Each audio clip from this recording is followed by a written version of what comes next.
Hi ಎಲ್ರಿಗೂ ನಮಸ್ಕಾರ. ಇದು ರಾಜಕೀಯ ಸಿನಿಮಾ ರಂಗ ರಾಶಿರಂಗಕ್ಕೆ ಎಲ್ರಿಗೂ ಸ್ವಾಗತ. ಸಿನಿಮಾ ಅಂದ್ರೇನೆ ಒಂದು ಗ್ಲಾಮರ್ ಪ್ರಪಂಚ. ಹಾಗಂದ್ ಮಾತ್ರ ಕೇಳಿ ಬರೀ ಬೆಳಗಿರೋರಷ್ಟೇ ಹೀರೋ ಆಗ್ಬೇಕಾ? ಯಾವ ಬೋಳಿ ಮಗ ಹೇಳಿದ್ರಿ ಏನ್ರಿ ಅದು ಮಾತಾಡೋದು? ಏನ್ ಮಾತಾಡ್ತಾರ್ರಿ? ಯಾವನ್ರಿ ಅವನು? ಕಪ್ಪಿರೋರು ಯಾರು ಹೀರೋನೇ ಆಗ್ಬಾರ್ದ? ಸಿನಿಮಾಗೆ ಬರೀ ಕಲ್ಲರು ಗ್ಲಾಮರು ಇವೆರಡೇ ಸಾಕ? ಟ್ಯಾಲೆಂಟ್ ಏನು ಬೇಡವಾ? ಇಲ್ಲ, ಚಾನ್ಸೇ ಇಲ್ಲ, ನೋ ವೇ. ಯಾಕೆ ಈ ಕಲ್ಲರು ಗ್ಲಾಮರ್ ಬಗ್ಗೆ ಮಾತಾಡ್ತಾ ಇದ್ದೀನಿ ಅಂತಂದ್ರೆ, ಪಕ್ಕದ ಇಂಡಸ್ಟ್ರಿನಲ್ಲಿ ಒಬ್ಬ ಪತ್ರಕರ್ತರು ಹೀರೋಗೆ ಕೇಳಿದಂಥ ಪ್ರಶ್ನೆ ಇವಾಗ ಎಲ್ಲ ಕಡೆ ಚರ್ಚೆ ಆಗ್ತಾ ಇದೆ. ಜಾಸ್ತಿಗೂ ಇದೆ ಮ್ಯಾಟ್ರ್ ಏನು ಅಂತ ಹೇಳ್ತೀನಿ. ವಿಡಿಯೋ ಇಂಟ್ರೆಸ್ಟಿಂಗ್ ಆಗಿದೆ, ವಿಡಿಯೋನ ಸ್ಕಿಪ್ ಮಾಡಿದೆ, ಕೊನೆ ತನಕ ನೋಡ್ತಾ ಹೋಗಿ. ತಮಿಳಿನ ನಟ ಪ್ರದೀಪ್ ರಂಗನಾಥ್, ಅದೇ ಲವ್ ಟುಡೇ ಮತ್ತು ಡ್ರ್ಯಾಗನ್ ಸಿನಿಮಾದ ಹೀರೋ. ತೆಳ್ಳಗೆ ಕಪ್ಪಿಗೆ ಗುಂಗುರು ಕೂದಲು ಇದೆಯಲ್ಲ, ಇವರೇನೆ ಪ್ರದೀಪ್ ರಂಗನಾಥ್. ಇವರು ಆ್ಯಕ್ಟ್ ಮಾಡಿದಂಥ 2 ಸಿನಿಮಾಗಳು ಲವ್ ಟುಡೇ ಮತ್ತು ಡ್ರ್ಯಾಗನ್, 2 ಸಿನಿಮಾಗಳು ಕೂಡ ಸೂಪರ್ ಹಿಟ್ ಆಯಿತು. ಇವರ 3ನೇ ಸಿನಿಮಾ ಡ್ಯೂಡು ಇವಾಗ ರಿಲೀಸ್ಗೆ ರೆಡಿಯಾಗಿದೆ. ಈ ಸಿನಿಮಾ ಪ್ರಚಾರಕ್ಕೆ ಅಂತ ಇವರು ಹೈದರಾಬಾದಿಗೆ ಬಂದಿರ್ತಾರೆ. ಸಿನಿಮಾ ಪ್ರಚಾರ ಅಂತಂದಮೇಲೆ ಪತ್ರಕರ್ತರು ಏನೇನೆಲ್ಲ ಪ್ರಶ್ನೆ ಕೇಳ್ತಾರೆ. ಫಿಲಮ್ ಬಜೆಟ್ ಎಷ್ಟು, ಹೀರೋ ರೋಲ್ ಏನು, ಹೀರೋಯಿನ್ ರೋಲ್ ಏನು, ಕತೆ ಏನು, ಹಾಗೆ ಎಷ್ಟು ಲ್ಯಾಂಗ್ವೇಜಲ್ಲಿ ರಿಲೀಸ್ ಮಾಡ್ತಿದ್ದೀರಾ, ಹೀಗೆ ಏನೇನೆಲ್ಲ ಪ್ರಶ್ನೆ ಕೇಳ್ತಾರೆ ಪತ್ರಕರ್ತರು. ಆದರೆ ಇದನ್ನೆಲ್ಲ ಬಿಟ್ಟು ಒಬ್ಬರು ಪುಣ್ಯಾತ್ಕಿತ್ತಿ ಪತ್ರಕರ್ತೆ ಹೀರೋ ಲುಕ್ ಬಗ್ಗೆನೇ ಒಂದು ಪ್ರಶ್ನೆ ಕೇಳ್ತಾರೆ. ನೀವು ಹೀರೋ ಮೆಟೀರಿಯಲ್ಲೇ ಅಲ್ಲ, ನೀವು ಹೀರೋ ಆಗಿದ್ದಕ್ಕೆ ಅದೃಷ್ಟ ಕಾರಣನ ಅಥವಾ ಹಾರ್ಡ್ ವರ್ಕ್ ಕಾರಣ ಅಂತ ಕೇಳ್ಬಿಡೋದ? హీరో మెటీరియల్ ఉండరు, బట్ మీ సక్సెస్ చూసిన ఫ్యాన్ ఫాలోయింగ్ చూసినా కూడా ఒక 2 మూవీస్కి అట్లా ఫ్యాన్ ఫాలోయింగ్ అనేది చాలా రేర్ కేసెస్లో జరుగుతుంది. సో దాని వెనక ఉన్నది హార్డ్ వర్క్ లక్క. ಈ ಥರ ಪ್ರಶ್ನೆ ಕೇಳಿದ್ರೆ ಹೆಂಗೆ ಸ್ವಾಮಿ ತಡ್ಕೊಳ್ಳೋದು ಜೀವ? ಒಂದು ಸೆಕೆಂಡು ಪ್ರದೀಪ್ ರಂಗನಾಥನ್ನು ಏನು ಹೇಳೋದು ಅಂತ ಗೊತ್ತಿಲ್ಲದೇ ತಬ್ಬಿ ಬಾವಾಗ್ತಾರೆ ಪಾಪ. ಯಾವ ಮಟ್ಟಕ್ಕೆ ಶಾಕ್ ಆಯ್ತದು ಅಂತ ಅಂದ್ರೆ, ನನಗೆ ನಂಬೋಕೆ ಆಗ್ತಾ ಇಲ್ಲ. ಶೇಕ್ ಆಗ್ಬಿಟ್ಟೆ ನಾನು. ನನಗೆ ಏನು ಕಣ್ಣೆ ಮಂಜಾಗ್ಬಿಡ್ತು. ಏನಪ್ಪಾ ಇದು, ಈ ತರ ಆಗ್ತದ ಅನ್ನುವಂಥದ್ದು ಒಂದು ಘಟನೆ. ಅಷ್ಟರಲ್ಲಿ ಪಕ್ಕದಲ್ಲೇ ಇದ್ದಂಥ ಹಿರಿಯ ನಟ ಶರತ್ ಕುಮಾರ್ ಅವರು ಮೈಕನ್ನು ಈಸ್ಕೊಂಡು, ಹೀರೋ ಆಗೋದಕ್ಕೆ ಯಾವುದೇ ಥರ ರೂಲ್ಸ್ ಇಲ್ಲ, ಎಲ್ಲರೂ ಅವ್ರವ್ರ ಪಾಲಿಗೆ ಅವ್ರ ಹೀರೋಗಳೇ ಅಂತ ಹೇಳಿ ಈ ಪತ್ರಕರ್ತರ ಬಾಯನ್ನು ಮುಚ್ಚಿಸ್ತಾರೆ. cannot say A to Z who's a hero material అండి. Everybody over is a hero material.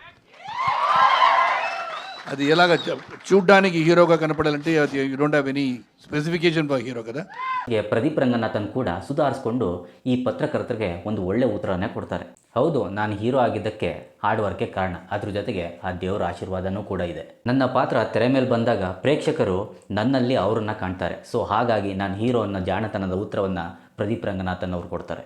So it is hard work and God's grace, and more important is that I think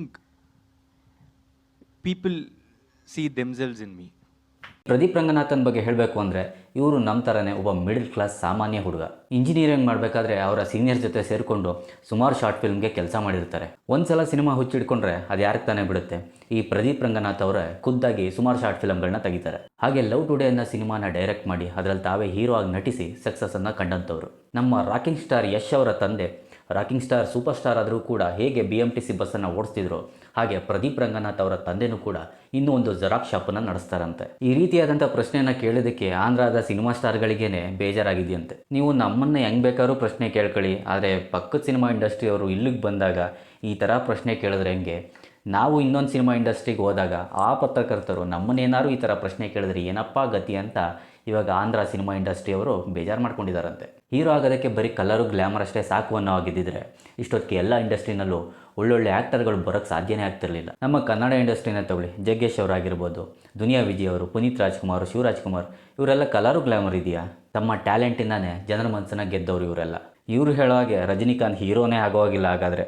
ಆದರೆ ಇವತ್ತು ರಜನಿಕಾಂತ್ ಇಂಡಿಯಾದ ನಂಬರ್ 1 ಸೂಪರ್ ಸ್ಟಾರ್. ಸಿನಿಮಾ ಇಂಟರ್ವ್ಯೂನಲ್ಲಿ ಈ ಥರ ಪ್ರಶ್ನೆಗಳು ಅನಾವಶ್ಯಕ ಅನಿಸುತ್ತೆ. ಇದ್ರ ಬಗ್ಗೆ ನಿಮ್ಗೆ ಏನು ಅನಿಸುತ್ತೆ ಅಂತ ಕಮೆಂಟ್ನಲ್ಲಿ ತಿಳಿಸಿ. ಇದ್ರ ಜೊತೆಗೆ ಇನ್ನೊಂದು ಸಿನಿಮಾ ಅಪ್ಡೇಟ್ ಏನಪ್ಪ ಅಂತ ಅಂದರೆ, ರಾಜ್ ಬಿ ಶೆಟ್ಟಿ ಅವರು ಸೂಪ್ ಫ್ರಮ್ ಸೋನ್ನ ಪ್ರೊಡ್ಯೂಸ್ ಮಾಡಿ ಒಂದು ಹಿಟ್ ಸಿನಿಮಾನ ಕನ್ನಡಕ್ಕೆ ಕೊಟ್ಟರು. ರಿಷಬ್ ಶೆಟ್ಟಿ ಅವರು ಕಾಂತಾರ ಸಿನಿಮಾನ ಡೈರೆಕ್ಟ್ ಮಾಡಿ ಆ್ಯಕ್ಟ್ ಮಾಡಿ ಇವಾಗ ನೇಷನ್ ವೈಡ್ ಧೂಳು ಎಬ್ಬಿಸ್ತಾ ಇದ್ದಾರೆ ಕಾಂತಾರ ಚಾಪ್ಟರ್ 1ಇಂದ. ಆದರೆ ರಕ್ಷಿತ್ ಶೆಟ್ಟಿ ಅವರು ಸಪ್ತಸಾಗರದಾಚೆ ಎಲ್ಲೋ ಸಿನಿಮಾನ ಮಾಡಿ ಅದು ಯಾವ ಸಪ್ತಸಾಗರ ದಾಟಿ ಮರೆಯಾದರೂ ಗೊತ್ತಿಲ್ಲ, ಜನ ಇನ್ನೂ ರಿಚರ್ಡ್ ಆಟೋನಿ ಅಂತಲೇ ಕನ್ವರಿಸ್ತಾ ಇದ್ದಾರೆ. ಸಿನಿಮಾ ಅನೌನ್ಸ್ ಮಾಡಿ 4 ವರ್ಷ ಆದರೂ ಕೂಡ ಅದ್ರ ಬಗ್ಗೆ ಯಾವುದೇ ಥರದ ಅಪ್ಡೇಟು ಕೂಡ ಕೊಟ್ಟಿಲ್ಲ ಆಸಾಮಿ.